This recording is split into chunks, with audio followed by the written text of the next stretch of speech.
Słońce zachodzi, grill się pali. Ja Was serdecznie witam na kolejnej zasiadce. Tym razem zabieram Was nad wodę PZW 30-hektarową, wodę, nad którą jeszcze nigdy nie byłem. Taka troszeczkę taki spontan, takie wyzwanie dla mnie. Woda 30 hektarów, żwirownia PZW. No zobaczymy, co się, słuchajcie, wydarzy. Myślę, że najpierw będzie trzeba, jak to pierwszy raz zawsze jestem nad taką wodą, czy Wy też czasami macie okazję, zapłacić takie frycowe. Ja mam nadzieję, że tak się na tej zasiadce nie stanie. Zasiadka nie za długa, 2 nocki, 3 takie pełne w sumie dni.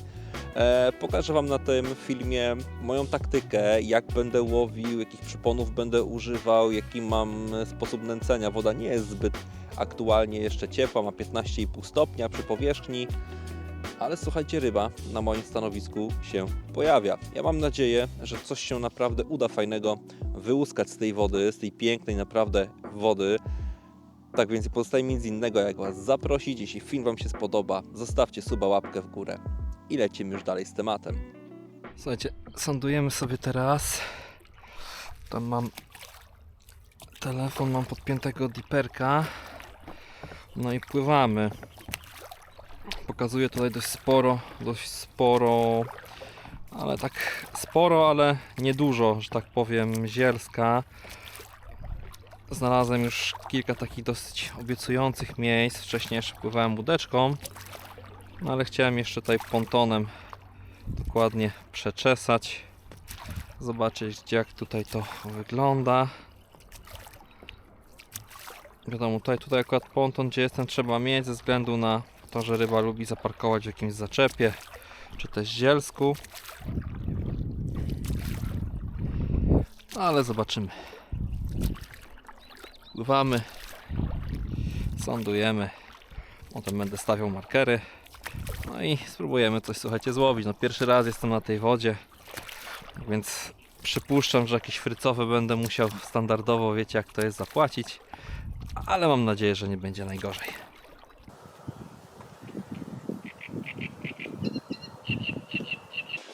Pierwsza rybka tej zasiadki niestety nie karp, ani nie amur. Sam jestem zdziwiony i zaskoczony, bo jest to, słuchajcie, nic innego jak jesiotr. Piękny, waleczny jesiotr. Nie waży go, ścigałem peszczek i wraca do wody. Pamiętajmy, że jesiotry są bardzo wrażliwe, tak więc go już nie męczę. Wraca do wody, pewnie będziemy musieli kolegę trochę powachlować.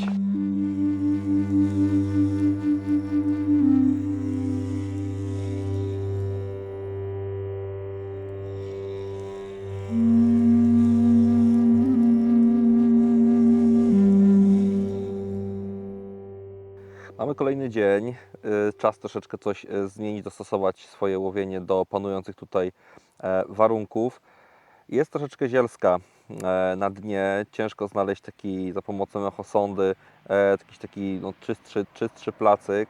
Jednego jesiotra udało się złowić, żadnego zielska, że tak powiem, za sobą nie zebrał, jak go tutaj wyholowałem, ale co trzeba, słuchajcie, zrobić? Ja sobie przygotuję taki przypon a la czodrik. W sumie to jest czodrik, ale z częścią miękkiej plecionki i będę starał się po prostu w ten sposób podejść do tematu, podnieść te przynęty. Jeden czod będzie wyższy, drugi będzie troszeczkę niższy. Zobaczymy, jak na to ryba zareaguje. Ogólnie ciśnienie jest wysokie, bo jest 1018 hektopaskali, jak sprawdzałem, i dzisiaj koło 2-3 w nocy ma zacząć spadać. No mam nadzieję, że właśnie nocą coś się wydarzy. Jeszcze wieczorem będę, teraz za chwilę wywiozę po nocy, no i potem wieczorem również będę przewoził zestawy. No zobaczę, zostawię raczej wtedy jednego czoda, postawię na jakiegoś może waftersa, zobaczę. Oj, chyba się fotel prawie ze mną przechylił. Postawię jednego na czoda, jednego na waftersa. No i zobaczymy. Nęcenie tak samo, drobno będą kule pokruszone, pocięte. Do tego orzeszek tygrysi. Tak więc zabieramy się już za robienie porannych zanęt i porannego zestawu. Teraz jeśli chodzi o zanętę śmierdzącą, to tak, na pewno orzech tygrysi. On jest już taki sfermentowany na alkoholowo. 2 łopatki. On idzie w całości. Do tego łopatka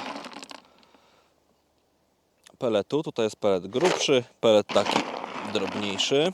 To jest bodajże 18 i 12. Zanęta bardzo prosta. No i teraz kule śmierdzące, ale kulki mają dać tutaj takiego właśnie czegoś, żeby mi to też z miejsca nęconego nie uciekało. Ja sobie to potnę za pomocą takiego urządzonka. Bardzo fajna rzecz. Jak ktoś jeszcze nie miał okazji próbować, to polecam.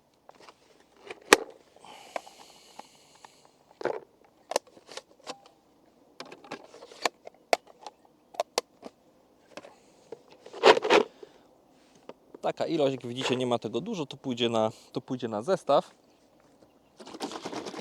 I to sobie zaleję. Sobie kiedyś zrobiłem jeszcze taką zalewę ochotka, krab z GLM-em. Mówię, została mi ochotka, jak robiłem kulki ochotkowe, więc sobie to tym zaleję teraz.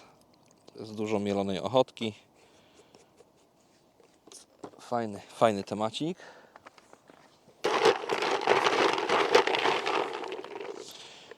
Na razie prezentuje się to w ten sposób. I teraz tutaj pójdą jeszcze kule pokruszone. Po to kruszę kulki, bo czasami się mnie pytacie, czy warto, po co kruszyć kulki, czy tam po co ciąć. No właśnie po to, żeby troszeczkę tą zanętę rozdrobnić, aby to nam lepiej tutaj tą rybę zatrzymywało w łowisku. Jeśli nie mamy nic właśnie drobniejszego, to właśnie kruszone kule mają nam za zadanie to zrobić. Takie kruszone kule, można drobniej, można grubiej, to już zależy od Was. O! I tak się prezentuje zanęta śmierdząca. No, czuć tutaj na pewno ochotkę, czuć tutaj tego fermentowanego orzecha. Tak więc wywózka, za chwileczkę pokażę Wam zestawy i płyniemy. I ucinam sobie gdzieś taki kawałeczek, nie wiem ile to ma, 15-20 cm.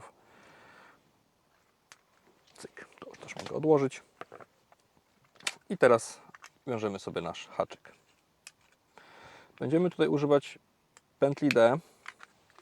Bardzo prosta rzecz. I jak teraz sobie to tutaj ogarnąć, jeśli chodzi o właśnie o czoda. Już Wam pokazuję. Przekładamy sobie tutaj ten element. Tak, tutaj może to tak będzie widać. I chodzi o to, bo to później będziemy zawijać z powrotem. Więc możemy sobie tego dać troszeczkę więcej. I teraz normalnie węzeł bez węzła do samego ostrza.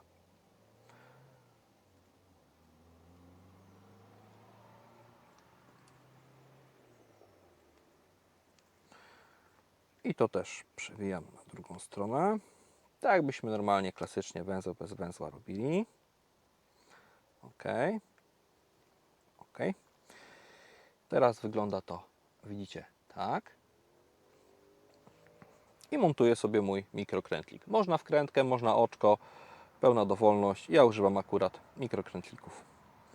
I teraz ten element, tutaj ten, przekładam znowu przez oczko haczyka, po to, żeby zrobiła, widzicie, mi się tutaj taki brzuszek musi się zrobić. O, coś takiego. I teraz rzecz istotna i tutaj trzeba uważać, ja sobie troszeczkę to odetnę. Bierzemy zapalniczkę i musimy sobie tutaj to stopić, żeby zablokować tą naszą pętlę D. To jest akurat materiał, który jest wdzięczny i fajnie się robi. I teraz ja Wam coś pokażę, może będzie to widać na kamerze. Tutaj zrobiło się taki klin. No nie wiem, czy tak to będzie dokładnie widać. To się przytopiło, jest to płaskie i nie przejdzie nam to przez to oczko. Tak więc to już mamy tutaj zrobione. I teraz nie pozostaje nam nic innego, jak połączyć z dalszą częścią.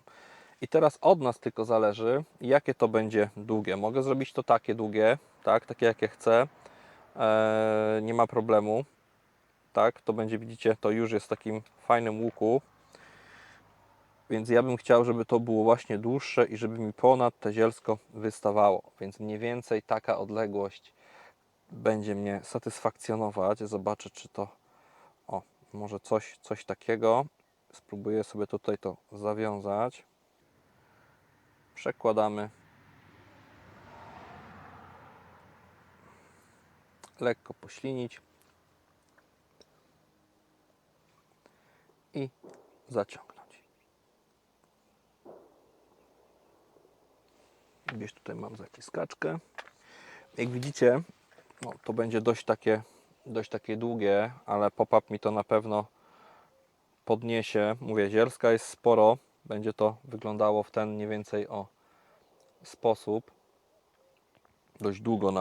Dość wysoko nad dnem. Jedno dam wyżej, jedno dam trochę niżej. Zobaczę, która odległość po prostu będzie po prostu lepsza. Nie wiem, jakie tutaj mi się to sprawdzi, czy to w ogóle się tutaj mi sprawdzi. No ale trzeba próbować. Łuk możemy sobie teraz wyprofilować w palcach, żeby trochę takiego właśnie łuku nadać. Jeśli macie możliwość, bierzemy sobie to po prostu nad parę i formujemy sobie to po prostu nad parą. To są materiały, które mają pamięć, więc jeśli użyjemy do tego temperatury, no to on ma być albo prosty, albo taki. No mi zależy właśnie na takim łuku. I teraz jak to wszystko mamy, nie pozostaje nam nic innego jak przymocować kulkę 15 w tym wypadku, bite floss przewijamy przez mój mikrokrętnik.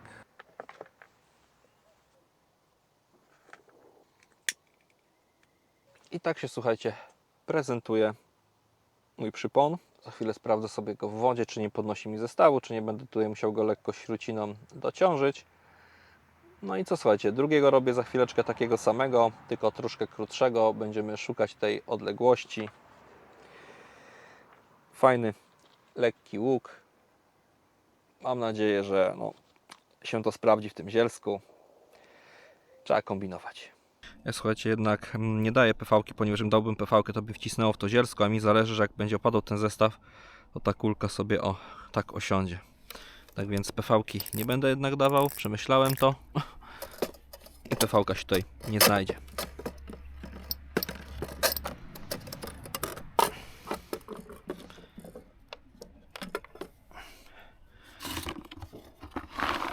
Zanęta śmierdząca, tak jak śmierdząca jest kula.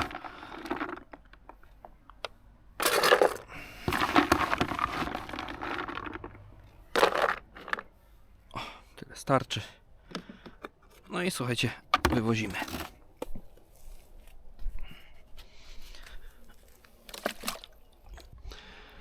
Ja płynę na marker. Będę kładł na spadku. Woda, słuchajcie, ma 15,5 stopnia. To powiem Wam szczerze, szału jeszcze nie ma, biorąc pod uwagę, że mamy połowę maja. No ale mamy co mamy. Dno jest tutaj twarde, mam nadzieję, że tak to widać mniej więcej, jak Wam pokazuję. Czerwone, podwójne odbicie. Też jak stukałem sztycą, no to dno jest naprawdę twarde. Na tym miejscu, gdzie jestem, nie znalazłem jakichś takich typowych górek, takich konkretnych, aby położyć zestaw. Bardziej takie właśnie spadki, takie pofalowania.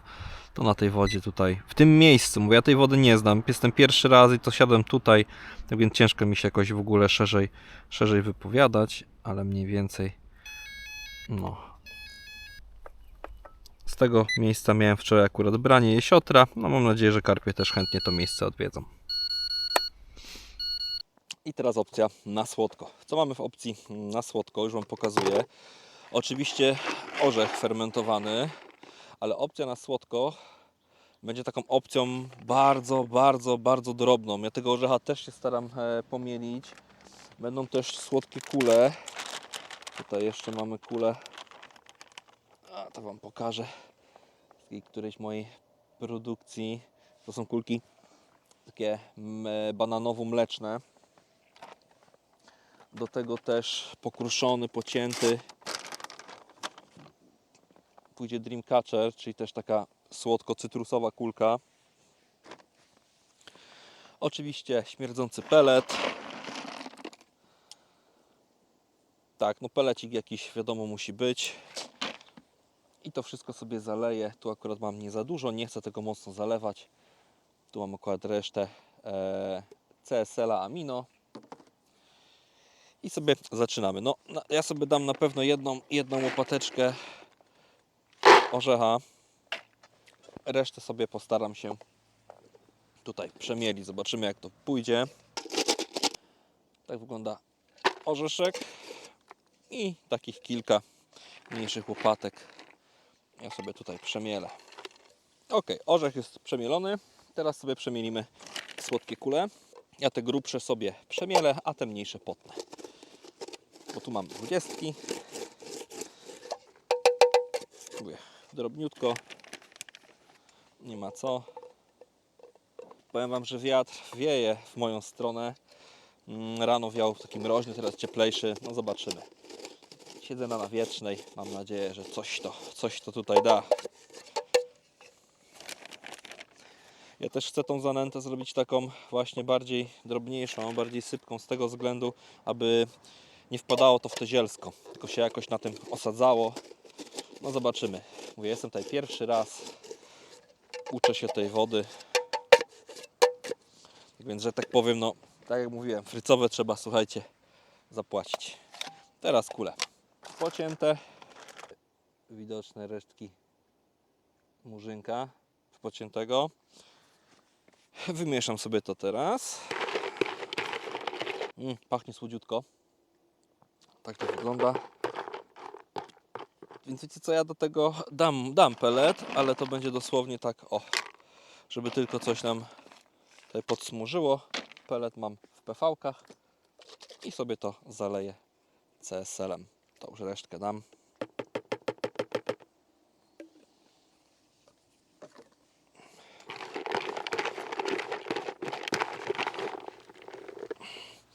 I tak się prezentuje. Słodsza wersja, jak widzicie, jest drobniejsza. Jest tu więcej pokruszonych frakcji. Słodziutka opcja. Teraz zestawy. Czas na wywózkę. No i czekam, mam nadzieję, na branie karpia.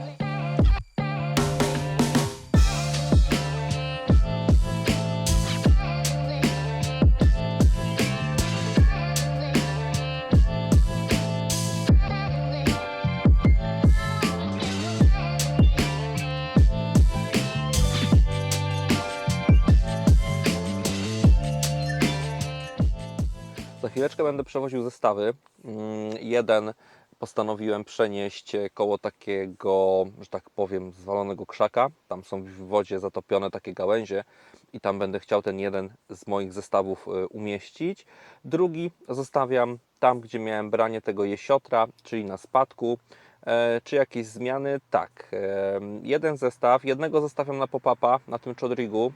To, że tak powiem, to zostaje. A drugiego będzie to spinnerig na boomie. Za chwileczkę sobie go zrobimy i tam wleci, słuchajcie, wafters. Tak więc zabieramy się już za robienie przyponu. Ja Wam pokażę, jak taki przypon sobie zrobić właśnie na krimpach, jak to zakrimpować. Jeśli ktoś się jeszcze zastanawia, czy to warte, czy to nie warte.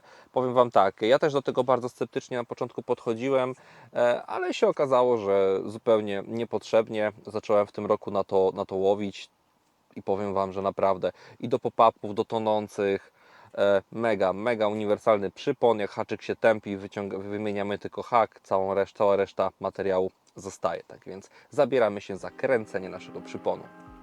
Zaczniemy sobie teraz zrobienie naszego przyponu.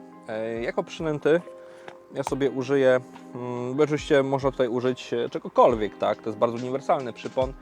A ja sobie tutaj użyję takiego waftersa w korku 16, coś takiego mniejszego.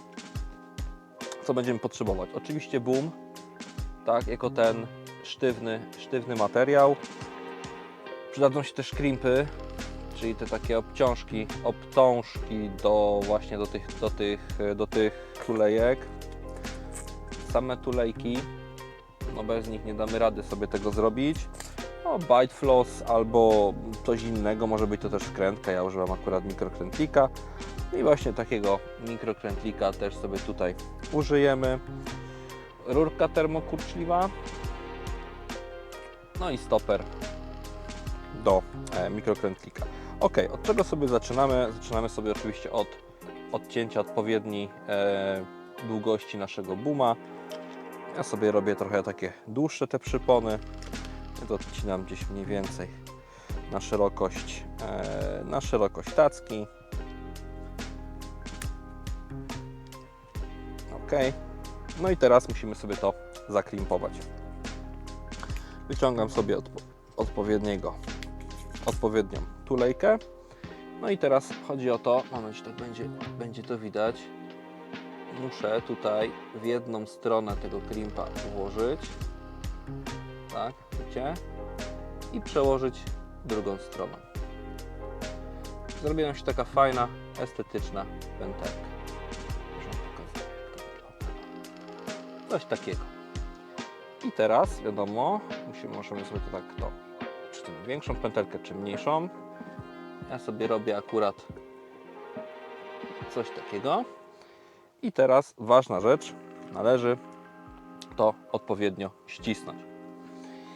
Na szczypcach są rozmiary S i L, ja używam S-ek i to jest bardzo istotne. Jeśli źle zaciśniecie tego klimpa, no to po prostu nie będzie Wam to działać. I będziecie się irytować, że Wam to po prostu nie działa. Trzeba tutaj tylko dobrze trafić. Fajnie, że tak naprawdę, słuchajcie, robimy to raz, bo tego potem możemy używać wielokrotnie i ściskamy. Tak do oporu. Mocniej tak nie ściśniemy. Ok. Tak wygląda ściśnięty klimp. I teraz sobie odcinam końcóweczkę, która tutaj mi została. Cyk. I można też, ja też tak robię, tą końcówkę, która została, delikatnie przypalić, zrobić takiego grzybka. Żeby mieć jeszcze pewność w razie czego, gdyby mi się to gdzieś tam chciało zsunąć. Ale uwierzcie mi, jak dobrze to zaciśniecie, to nie ma opcji, żeby cokolwiek się stało. Tak więc to jest koniec mojego przyponu. Tutaj będzie haczyk.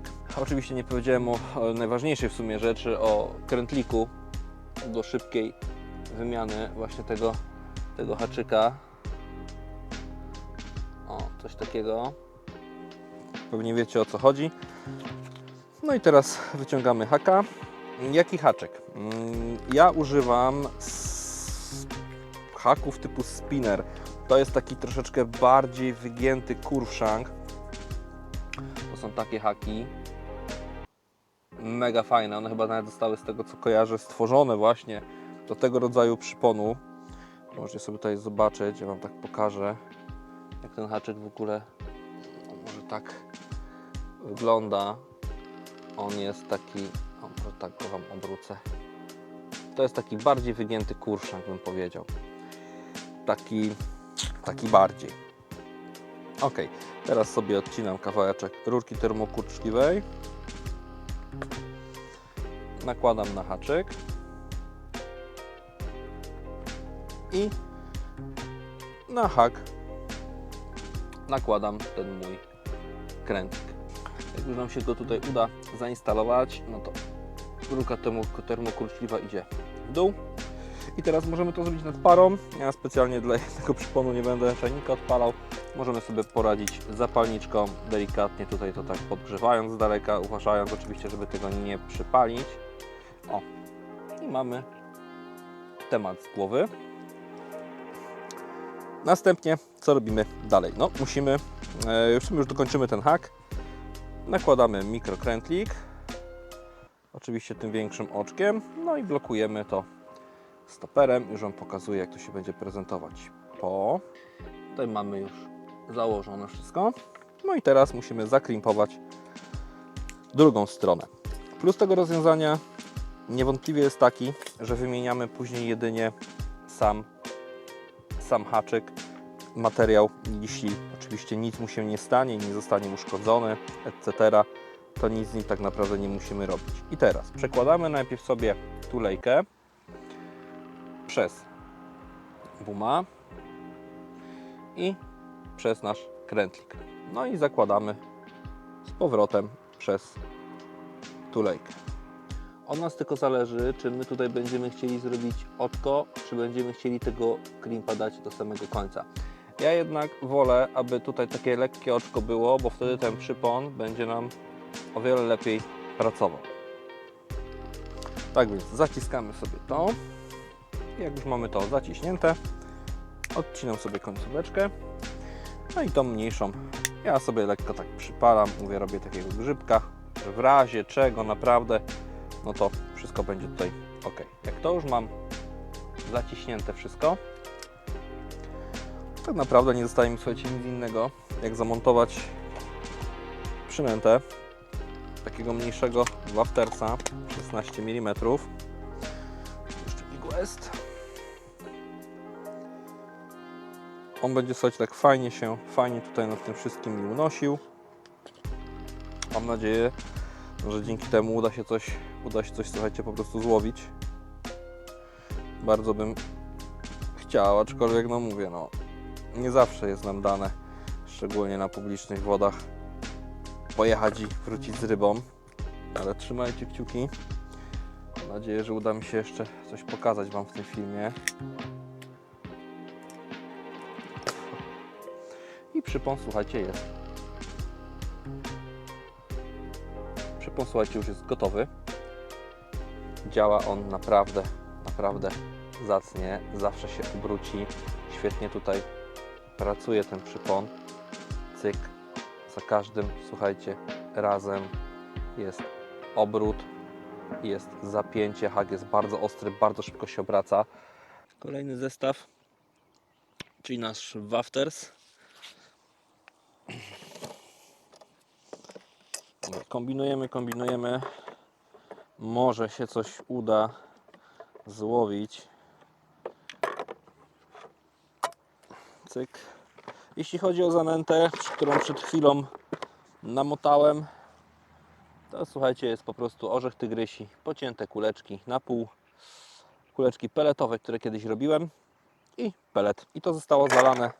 Kiedyś też jeszcze zrobiłem sobie lip rakowy, po prostu mączkę rakową, atraktor rakowy, glikol, gliceryna, parę dodatków. I widzicie coś takiego. To jest masa, dużo jeszcze tego takiego rakowego, widzicie, zajzajeru. Daje to niemiłosiernie i płyniemy. Jeśli, słuchajcie, chodzi o ten drugi zestaw, to ja zdecydowałem się tutaj na malutkiego orzeszka podbitego ananasem 12, też na ronim. To będzie zasypane też taką samą zanętą, jak już wcześniej widzieliście. Orzech pelet i troszeczkę kulek. Zobaczymy, czy to coś przyniesie. Zmienimy miejsce. No i miejmy nadzieję, że przyniesie nam to jakieś branie. Chyba mamy, słuchajcie, jesiotra. Kolejnego, że tak powiem. Bo jedzie niesamowicie. Strasznie silny. Po tej wywózce, po leszczu. Spod trzcin na 2x20. No nie jest to przynajmniej leszcz, przynajmniej jakaś zabawa, słuchajcie, jest. Można się posiłować. No ale nie jest to też na 90% karp.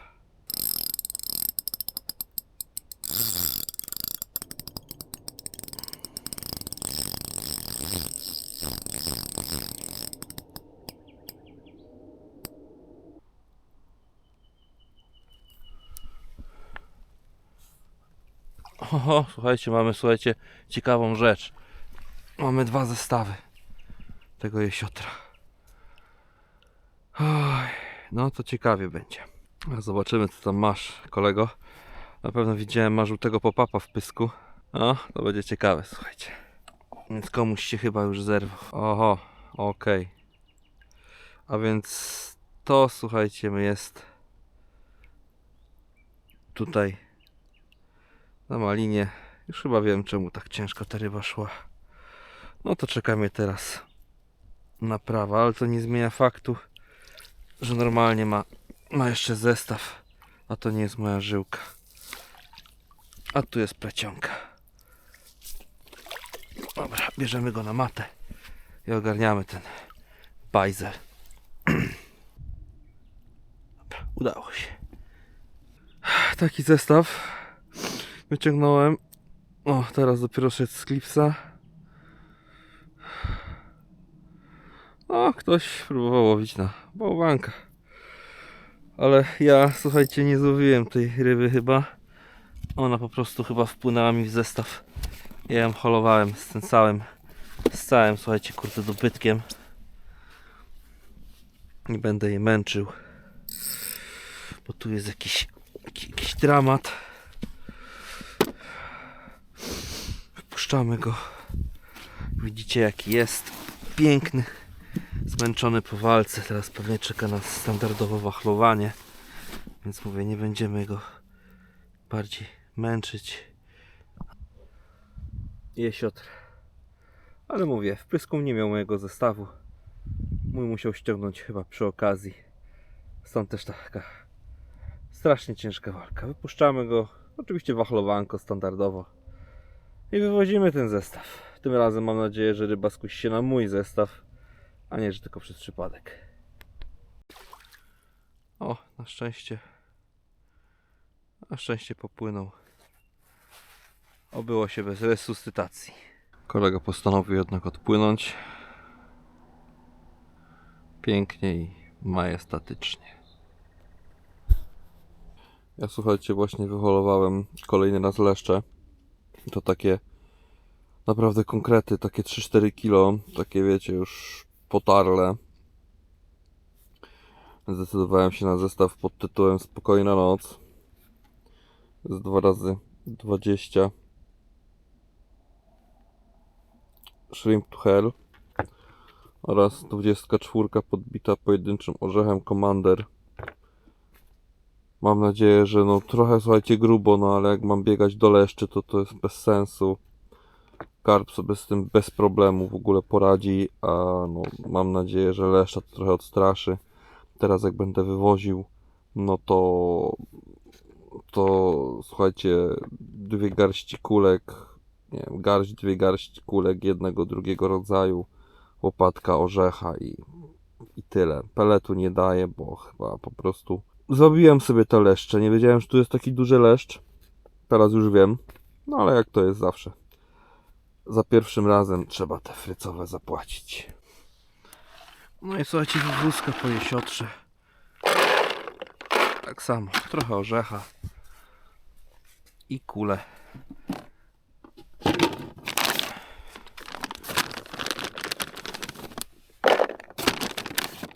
Dwie garstki.